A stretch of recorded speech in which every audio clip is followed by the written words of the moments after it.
The man who read the Bible became the most wanted killer in Virginia.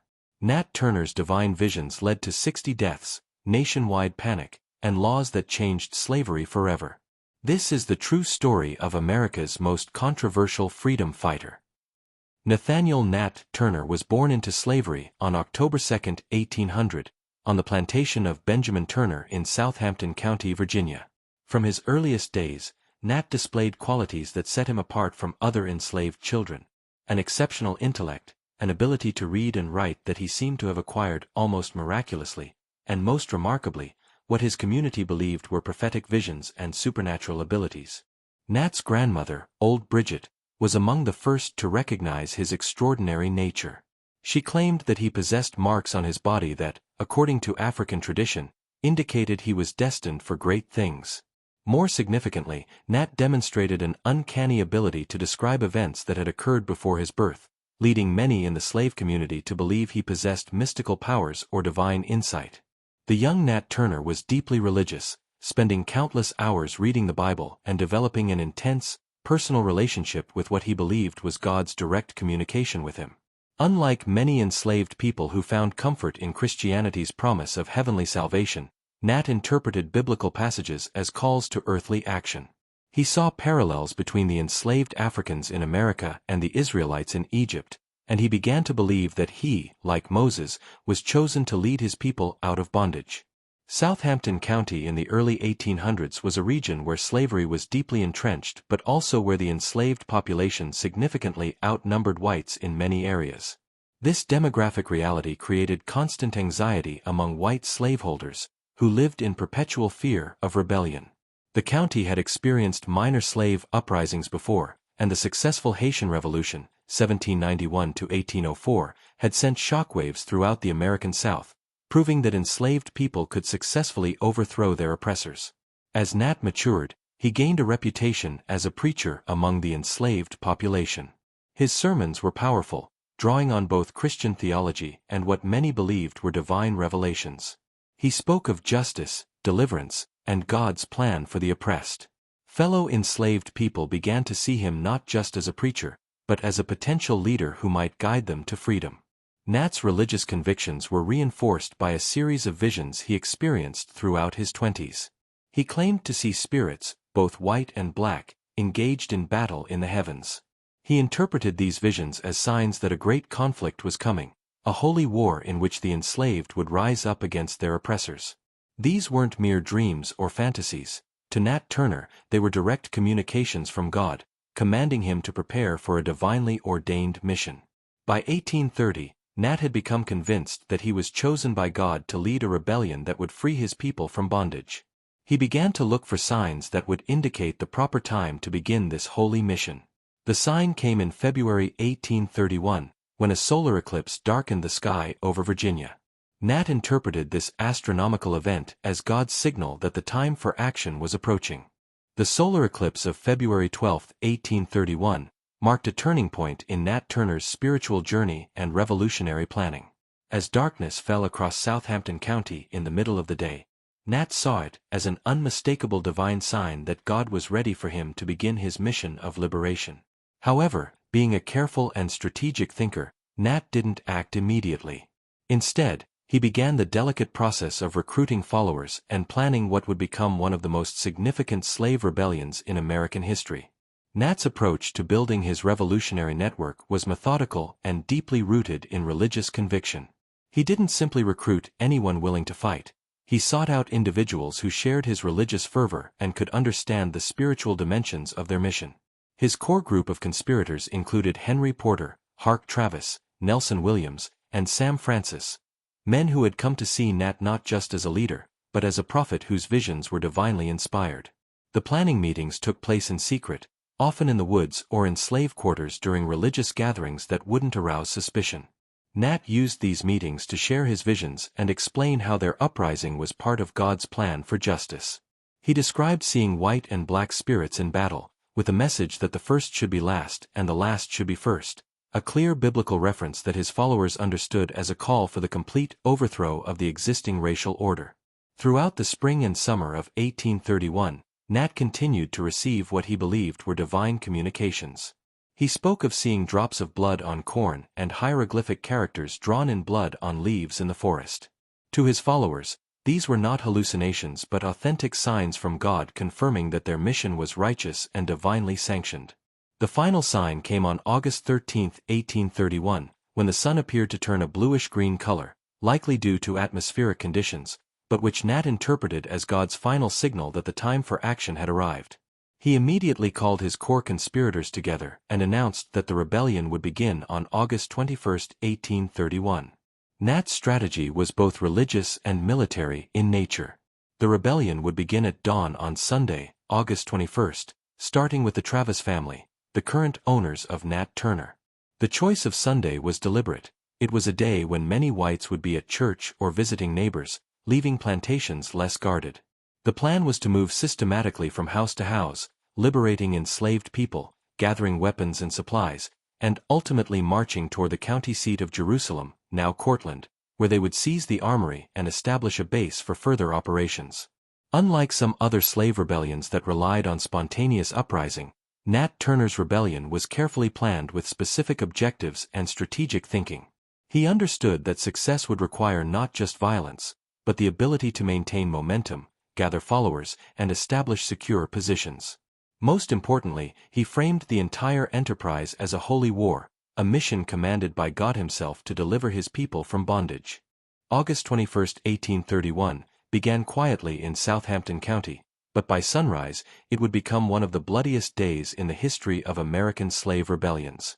Nat Turner, convinced that he was carrying out God's divine will, led his small band of followers to the Travis plantation, where he had been living and working. What happened over the next 2 days would send shockwaves throughout the American South and fundamentally change how white Southerners viewed the institution of slavery. The rebellion began at the Travis house around 2 a.m. Nat Turner and his conspirators entered through an unlocked door and made their way to the bedrooms where the Travis family slept. In what Nat saw as the beginning of God's judgment upon the oppressors, the rebels killed Joseph Travis, his wife Sally, and their infant child. The violence was swift and decisive. This was not motivated by personal hatred of the Travis family, but by Nat's belief that God had commanded the complete destruction of the white population as punishment for the sin of slavery. Moving methodically from plantation to plantation, the rebel band grew as they liberated enslaved people and recruited new fighters. Some joined willingly, inspired by Nat's religious message and the promise of freedom. Others were forced to participate, caught between the violence of the rebellion and the certainty of punishment if they refused. By midday on August 21, the rebel force had grown to approximately 40 to 50 people, including men, women, and some children. The rebels' strategy was systematic and militarily sound. They moved from house to house, killing white inhabitants to prevent them from raising alarms or organizing resistance. They collected weapons, horses, and supplies while freeing enslaved people they encountered. Nat Turner carried a sword, seeing himself as a warrior prophet leading God's army against the forces of evil. At the Porter plantation, the rebels encountered their first significant resistance. Some of the white inhabitants had been warned and were prepared to fight back. During the ensuing battle, several rebels were killed or wounded, but the uprising continued. The violence was spreading faster than white authorities could respond, creating panic throughout the county. By the afternoon of August 21, the rebel force had killed approximately 55 white people, including men, women, and children. The killings were indiscriminate in terms of age but specific in terms of race. Nat Turner's visions had convinced him that God required the complete elimination of the white population as divine retribution for slavery. This wasn't personal revenge but what he believed was divinely mandated justice. However, as the rebellion progressed into its second day, several factors began to work against Turner and his followers. Word of the uprising had spread to neighboring counties, and white militia companies were mobilizing to suppress the rebellion. The rebel force, while larger than when it started, remained relatively small and poorly armed compared to the military response that was organizing against them. On August 22, the rebels approached the town of Jerusalem, now Cortland, where they hoped to capture the county armory and establish a stronghold. But they were met by a well-armed militia force that had been hastily organized to defend the town. In the ensuing battle, the rebel force was scattered, with many killed or captured. Nat Turner himself managed to escape into the woods, but his rebellion had effectively been crushed. The two-day rebellion resulted in the deaths of approximately 55 to 65 white people and an estimated 100 to 200 black people, including many who had not participated in the rebellion but were killed in retaliation. It was the deadliest slave rebellion in American history, and would have profound consequences for both the abolitionist movement and the institution of slavery itself. The failure of the assault on Jerusalem marked the end of the active rebellion, but for Nat Turner, it was the beginning of a 2-month manhunt that would captivate the nation and transform him from a local preacher into one of the most feared and fascinating figures in American history. While his followers were either killed in battle or quickly captured, Turner himself vanished into the dense woods and swamps of Southampton County, becoming a ghost that haunted the nightmares of white Southerners across the region. The immediate aftermath of the rebellion was characterized by panic and brutal retaliation. White militia companies from Virginia and North Carolina, supported by federal troops, swept through Southampton County in a reign of terror that targeted any black person suspected of involvement in the uprising. Innocent enslaved people were tortured, killed, and beheaded, with their heads mounted on poles along roads as warnings to others. The violence was so extreme that even some white officials protested the indiscriminate killings. Meanwhile, Nat Turner had gone into hiding with remarkable skill. Using his intimate knowledge of the local terrain and possibly aided by enslaved people who sympathized with his cause, he managed to evade capture for over 2 months. He hid in caves, dense thickets, and abandoned buildings, surviving on whatever food he could find or that may have been secretly provided by supporters. The manhunt for Turner became a massive operation involving hundreds of armed men, bloodhounds, and a substantial reward for his capture. Newspapers throughout the South carried stories about the search, often exaggerating Turner's supernatural abilities and describing him as a fanatical monster. Northern newspapers, while generally condemning the violence, also expressed fascination with this enslaved preacher who had dared to strike such a devastating blow against slavery. Turner's ability to remain hidden for so long only added to his mystique. Some whites began to wonder if he truly possessed supernatural powers, while others speculated that he had fled to the north or had been killed but his body never found.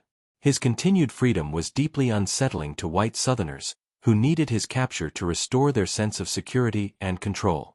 On October 30, 1831, Turner's remarkable evasion finally came to an end. He was discovered by Benjamin Phipps, a local farmer, hiding in a cave-like depression in the woods.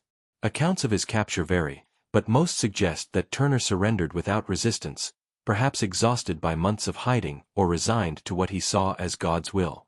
Turner's appearance when captured shocked those who saw him. The man who had terrorized an entire region looked nothing like the monster of white imagination. He was small in stature, soft-spoken, and maintained his dignity even in chains. This contrast between the feared rebel leader and the quiet, intelligent man who was brought to trial would fascinate observers and contribute to the complex legacy of his rebellion.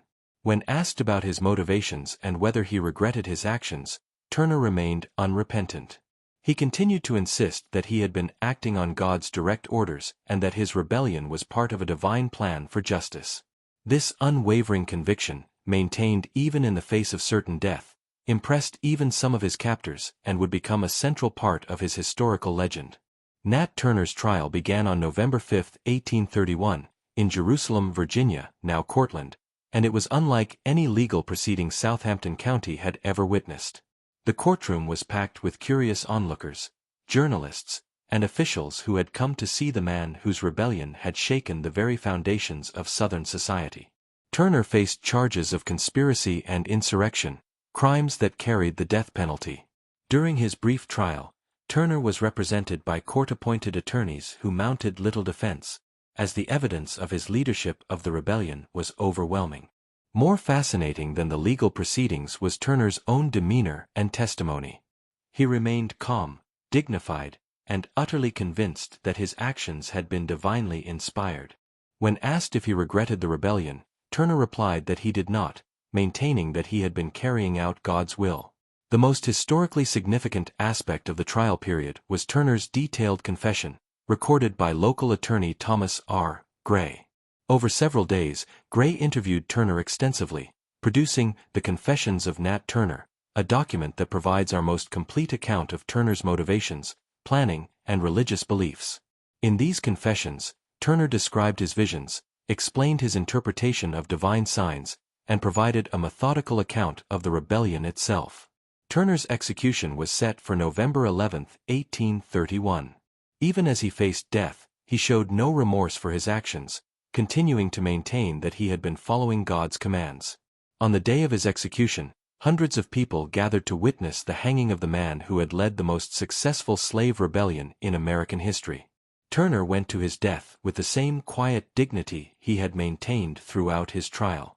The immediate impact of Turner's rebellion was profound and far-reaching. Throughout the South, slave codes were tightened dramatically. Laws were passed prohibiting enslaved people from learning to read and write, gathering in groups, or traveling without passes. The rebellion had proved that literacy and religious knowledge could be dangerous tools in the hands of enslaved people, leading to systematic efforts to keep them ignorant and isolated. The rebellion also had significant political consequences. In Virginia, it sparked the most serious legislative debate about slavery in the state's history. Some politicians, terrified by the violence they had witnessed, actually proposed gradual emancipation as a way to prevent future uprisings. However, these proposals were ultimately defeated, and Virginia instead chose to strengthen slavery through harsher laws and tighter control. In the North, Turner's rebellion galvanized the abolitionist movement.